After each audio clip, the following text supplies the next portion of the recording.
How often have we stumbled across ancient texts that challenge our understanding of historical timelines? Consider the intriguing case of the Samaritans, a group mentioned in religious texts, including the Quran, in the context of the story of Moses and the golden calf. But how could the Samaritans have influenced events? At the time of Moses, when their community was established centuries later, this is a puzzle that requires unraveling layers of history and scripture. The Samaritans, known in Hebrew as Shamarim, trace their origins to the ancient Hebrews and Israelites of the Near East. Their story begins much after the time of Moses, around the establishment of the city of Samaria by King Omri in approximately 870 BCE. This was a full 530 years after the traditional timeline of Moses around 1400 BCE. King Omri built Samaria as the new capital of the northern kingdom of Israel. The significance of Samaria grew, but it wasn't until the destruction and annexation of the northern kingdom by the Neo-Assyrian Empire around 720 BCE that the term Samaritan began to acquire its ethnic and religious connotations. Following the Assyrian conquest, foreigners settled in the region, blending their beliefs with Jewish traditions, giving rise to the Samaritans known today.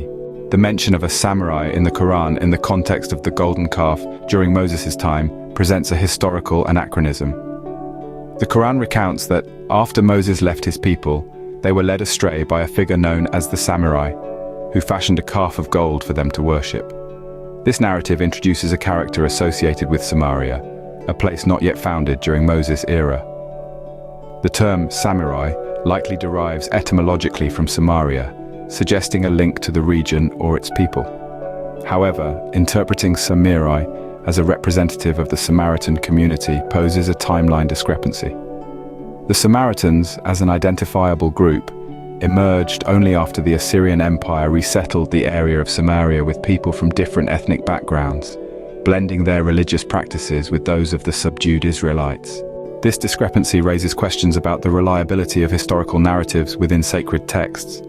It underlines the challenges of aligning religious stories with archaeological and historical evidence.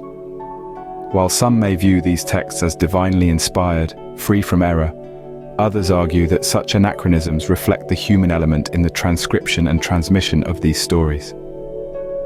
In conclusion, the story of the Samaritans and their mention in the context of Moses exemplifies the complex interplay between religion and history.